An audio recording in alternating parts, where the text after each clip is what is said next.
including people that were voting on it in ECCC, I wanted to scream.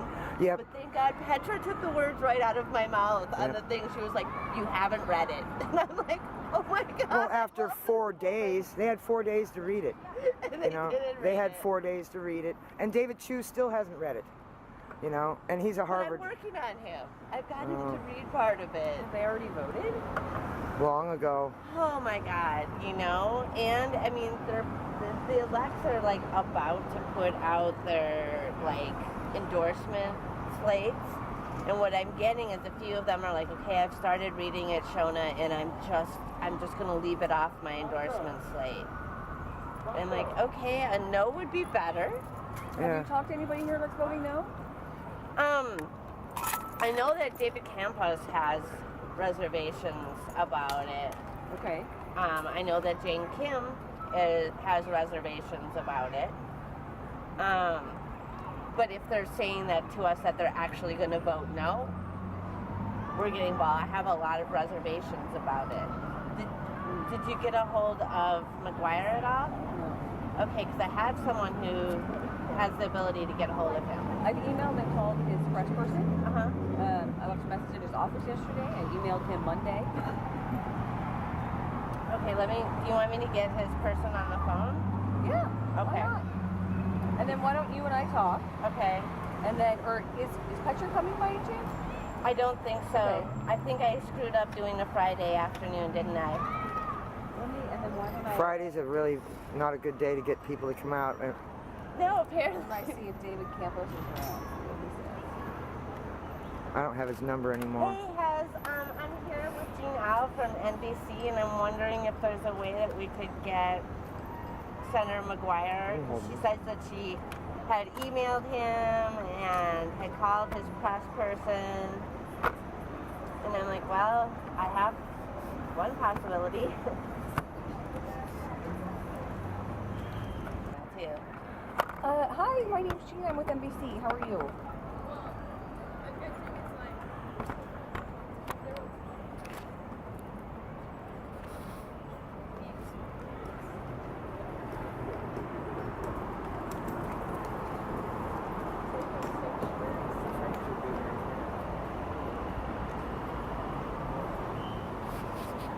Sure.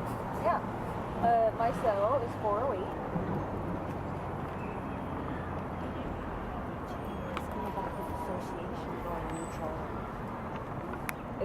It's 408 390 2434. Yeah. Okay, and then do you guys have a position statement or a press release on what you all are doing or how you're feeling about 64?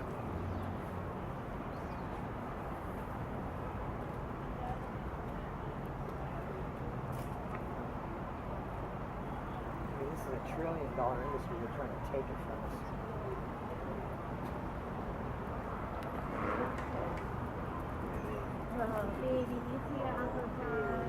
Well, but so you're a growers association though. Is that position on your website? Can you send that to me? Okay, that'd be great. Thank you. Thank you. Bye. Hopefully Hez will get a hold of him. So the Growers Association was split down the middle. So they're like huge. They're like 300 or 400 voters supposedly that they have. And all of them are completely split down the middle. Because you're looking at a lot of the small farms. Right. Yeah. And then you're concerned with low-income patients. Correct. Giving it away. You can give it away. No, in section 1, what is it, section 11361 says you can. 11361. 11361, and then 11362 takes the right away. So. Yeah. And 11362.1.2. Thanks for coming. Hey, how you doing? I'm in the middle of negotiating, Sean. I can't hear. Hello. Hi. Oh, it's that little Roger dog. No, it prohibits the giving away of cannabis or sharing cannabis. But in this part, it says you can. Oh, no, it's contradictory all the way through. I mean, you have at one point, it's 4 ounces of concentrate that you can personally possess. At another point, it's 8. So, I mean, it's so contradictory and written so poorly. It's unbelievable. Sharing any amount of cannabis would be if they're under 21.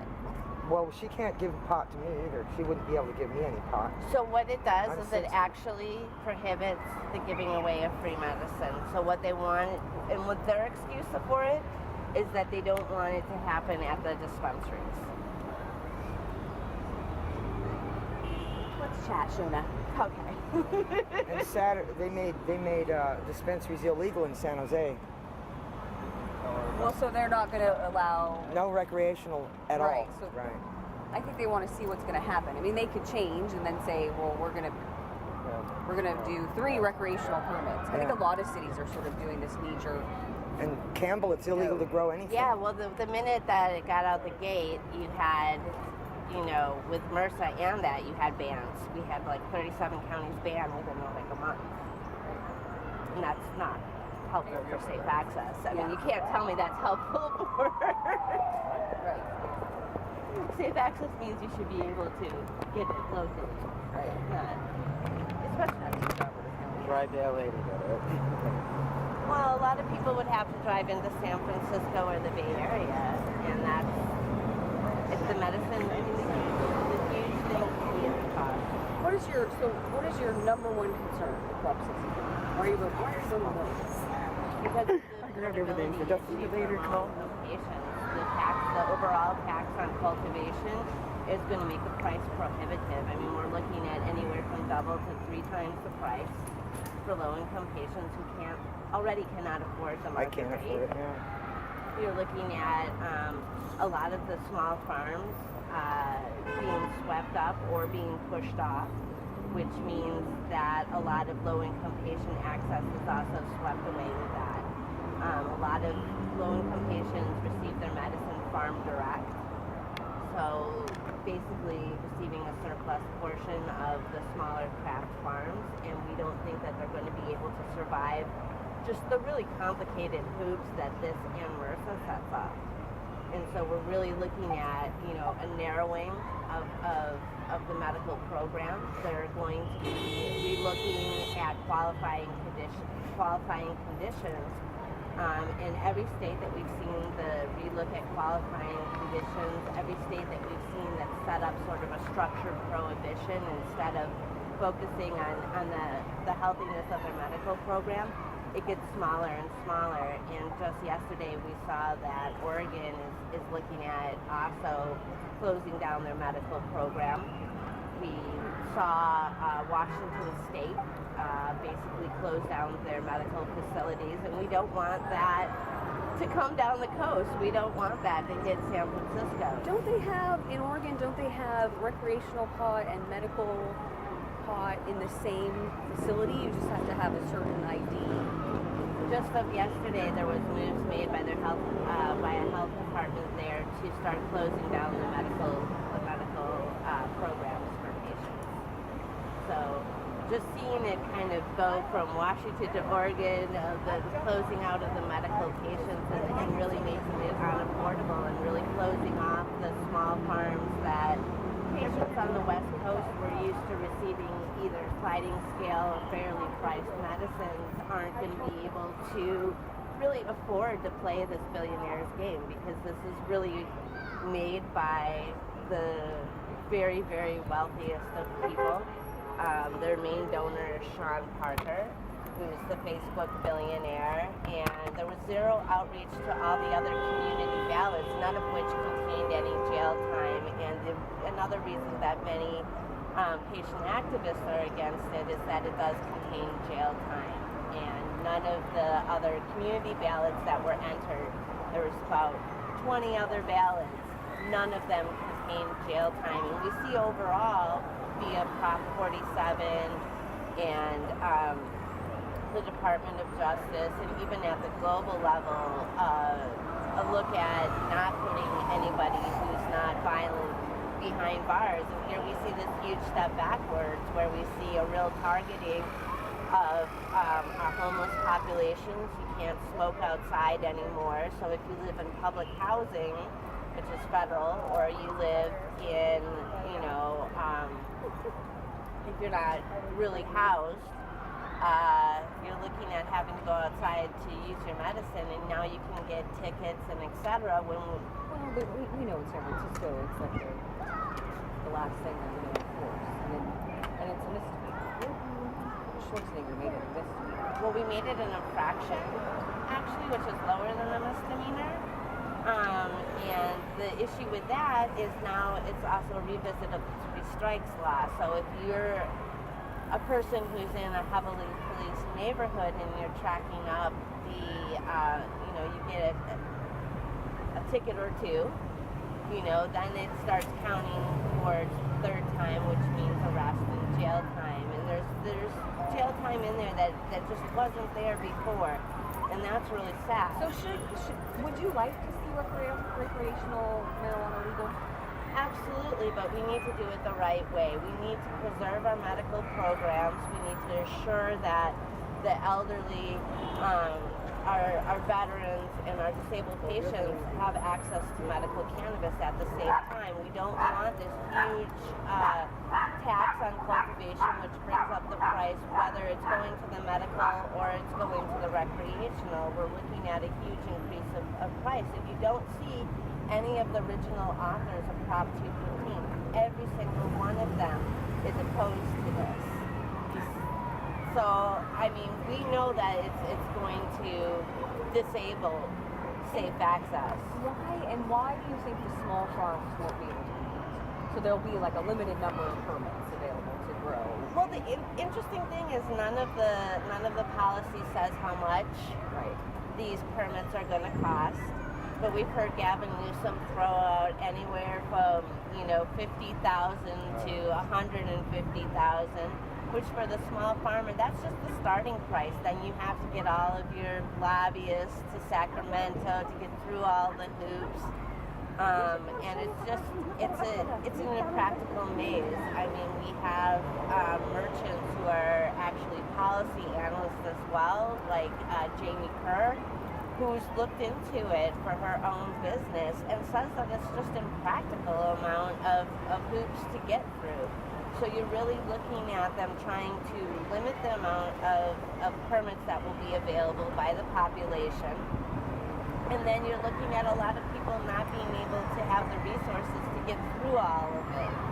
So it just really narrows down who's actually going to be the permitted small farmer, and pushing people underground is not where we should be moving. As we move forward, we should be bringing everybody above ground, especially if we're expressing environmental concerns. If we don't want to see damage to the environment, we have to make these permits available, we have to make them cost effective, and we have to incentivize caring for California's environment, because I think one of Senator McGuire's chief concerns is the environment, and patient advocates agree. If we're only going to see these mega farms take hold, we're scared. We know there's a link to Monsanto. We know that big companies want to swoop into California, and basically there also goes the quality of the medicine. When you have a mega farm, you don't have craft prepared medicine that's actually going to bring the medicinal effect that saves patients' lives. Okay, so let me write down these chief concerns. And we have some of the chief concerns. Thanks. Oh, this is a fun one. This is totally fun. The Money Trail.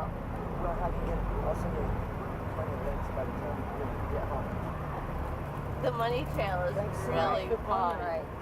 We've been blackballed, we've been silenced, we've been blackballed, we've been kicked off. I worked really hard to get through this, as elected, and Chris Daniels, what happened to us over that? Well, we have a problem with holding progressives accountable. This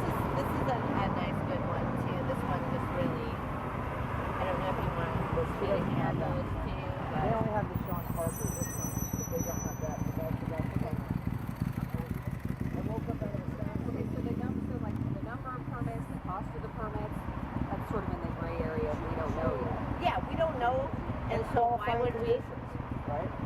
But I think that the big major thing is that we know that there's going to be this 15% tax on cultivation. And the cultivators are going to be cultivating for both medical and recreational. So that tax is going to be passed on to the patient as well as the consumer. There's no way it's not going to be. And that's actually the way that Dennis Perone feels that it violates his law, Prop 215, because he's completely opposed to this as well. I don't know if you talked to him at all, but you know, he definitely, This handwritten link is where it started talking.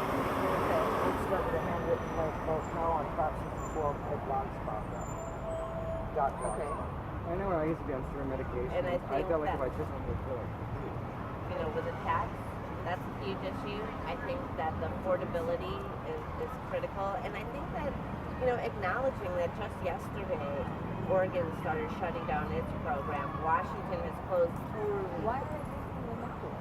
Because the states want the money from the taxes from the recreational, right? So they're making it all recreational. Right. Because it's taxable. Yes.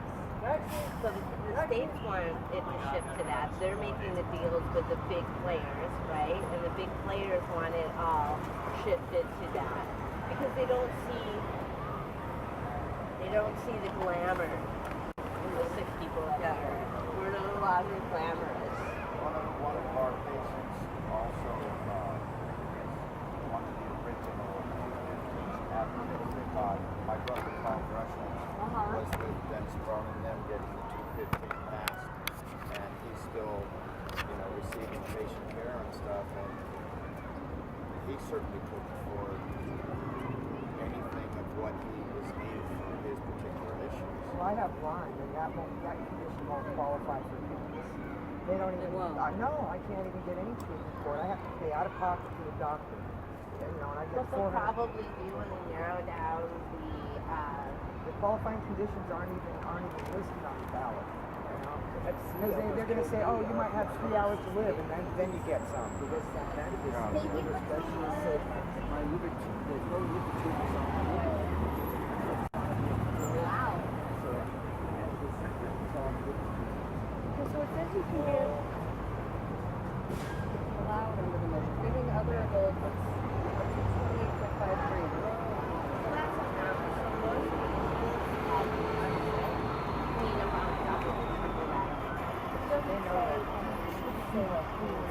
I mean, that is just ridiculous because let's say that you have a community garden, right? You come to the end of your harvest, more than an ounce to get to your patients, right? So, I mean, the whole concept, the only reason why they have a straight outlawed it is that there's already an infraction for under an ounce, right? But I I'm mean, going to get out front in front of my doesn't say how often, doesn't say, and most patients that are really sick, they're going to need double that amount. And they know that, you know, they know that, and they know, you know, a lot of their, one of the things that has come out of it too is that a lot of their spin on it is inaccurate, so they're going out there and they're saying, oh, look at all these people, poor people and people of color who have been arrested and blah, blah, blah. And they're using statistics from 10 years ago. Yeah, nobody's in jail right now. Nobody. It's inaccurate. Right. .03 Inaccurate for arguing. selling. I was in a debate with Chris Conrad, who's pro 64, and I swear to God, we're online, and just in that moment on my television came up one of the police chiefs who said this is totally inaccurate arguing. We don't have anybody in our jails. You can come and Just check for it that. out. Right. Yeah. You know, and then there's no parental protection. So what it says, watch this, James, it says nobody can be solely, you can't solely. Well, nobody has it solely in California. That might work in Alabama. You might have somebody who calls up and says, oh, my neighbor's smoking pot in front of their kid, and Alabama CPS would actually come and make the stop, right? But in California, nobody's having their children removed from their homes solely because of cannabis, but yet they're going out there and they're saying we have parental protection. I talked to the lawyer, Jennifer Ani, who looked at it, and I said, you signed off on this? And she said, no, Shona, I didn't sign off on it. It'll help in a very limited number of cases. I'm like, so I'm like, Jennifer, they're going out there and they're saying that they have parental protection, and you're not, like, correcting the situation. You are the lawyer that looked at it, and you know it's not going to help people. There's no employment protection. So basically, for working class people, there's nothing. So are you guys passing out stuff? Yes, we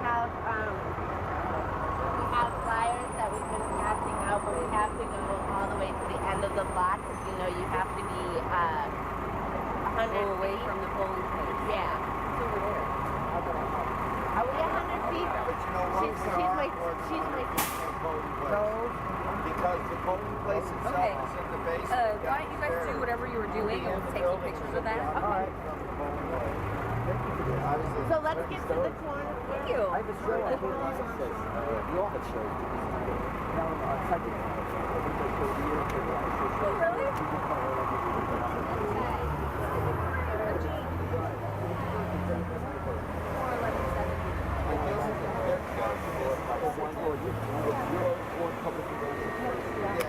What year?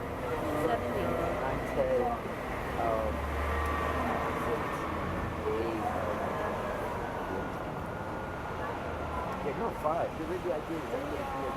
You're all about freeway. 1 second, I just did somebody shopping. Let me do your whole picture.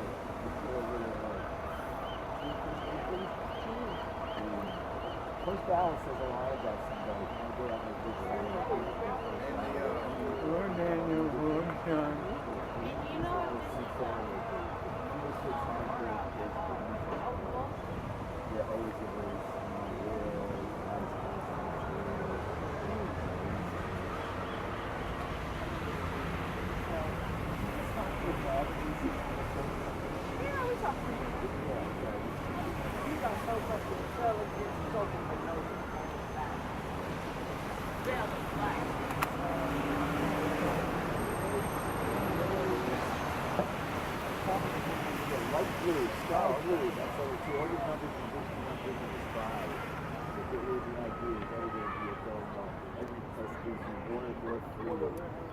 I'm sorry about the text. I have the book. I'll do Which it.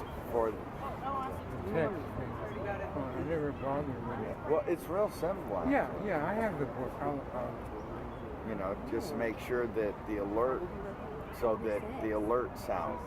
yeah, it was The beeping. alert I didn't sounds know when what it comes was. through. Yeah. But there, there's different sounds for different alerts. Oh, yeah? Yeah, there's a couple of different apps that bring out.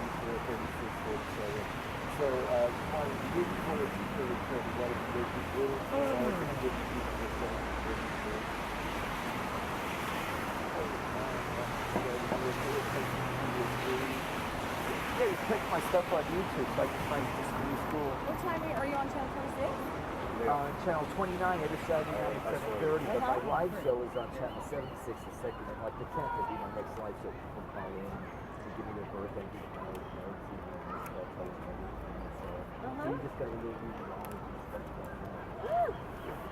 But yeah, I've been doing healing since the AIDS epidemic in the early 80s, so I mean, with Brownie Hill, the jail cover, so this is, from a healing point of view, this is atrocious. I mean, I was at the Harvard, I didn't know Harvard, but I saw Harvard. I was around Harvard Nobles or whatever.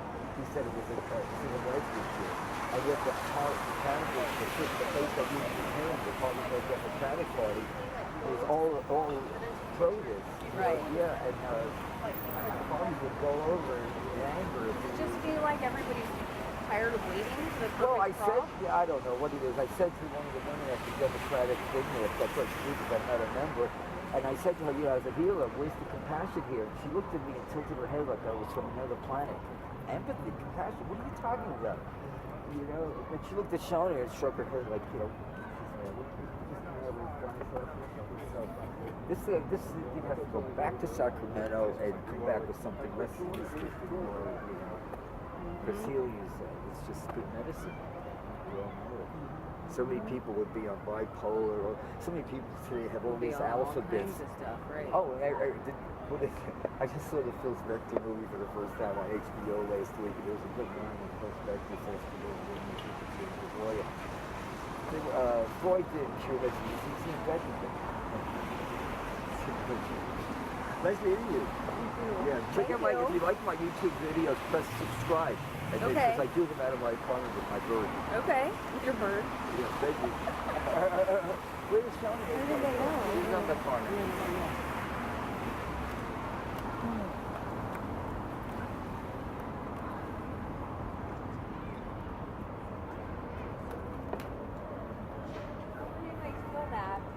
Yeah.